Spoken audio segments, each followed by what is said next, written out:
Lima natin, salamat ha. Freestyle yan. Hindi na. Eh, ako nga pala si Edsimore Daluway. Passion ko, Apay.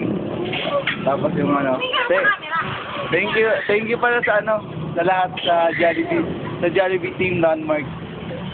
Kasi ano, natuto din ako sa kanila. Eh, wala natutunan. Tapos, kay Ma'am Ami, thank you sa kanya. Bilis na walang ilaw. Ang bait po. Bait po, ang bait. Ang bait po ni Ma'am Ami. Tapos si Ma'am Abi naman po. Thank you rin po sa kanya kahit pinagalitan na ako. Kasi naman po na pinapagalitan niya ako dahil yung Dapat ka nang pagalitan talaga. para magbago yung ko. Dalang araw, nagbago ko. Tapos si Sir Ivan po, nung pinagalitan niya ako na nagbago din ako. Kasi masyadong bagal sa akin. Dugyot ka din. Tapos gulong pa ako. Gumugulong pa ako. Tapos si Ma'am Jade, thank you din sa kanya kasi nauutangan ko siya. Tapos mas lalo na si kay Sir Harvey kasi sa kanya ko lahat natutunan yung diskarte. Yung mga naturo niya sa akin mga diskarte sa pride. Tapos kay Kuya Makoy, kahit may gap din ako ng konti kay Kuya Makoy.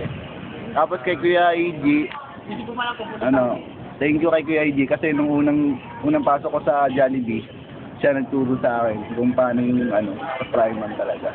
Si Kuya Joseph naman po, thank you din sa sa pag-train niya sa akin.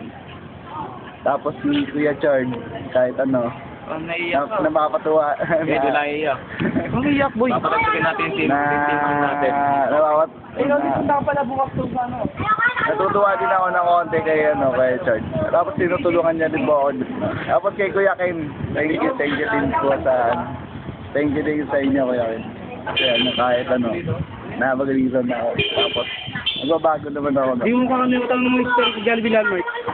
Hindi ko makalimutan experience sa Jollibee Landmark. Yung mga naging kaibigan ko dito. Parang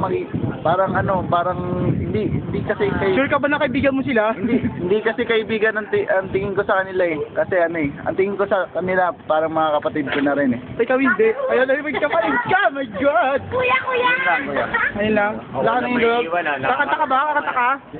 Bata ka na, rap. Please, rap. Jay, beat back! Okay, 1, 2, Wag rap. Ano?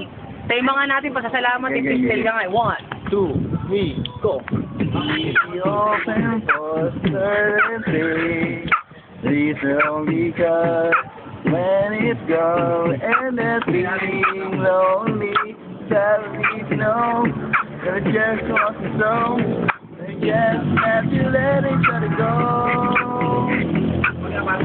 Loving you is all that means to me. And being happy is all I hope to be. Loving you, my friend, I really have to say,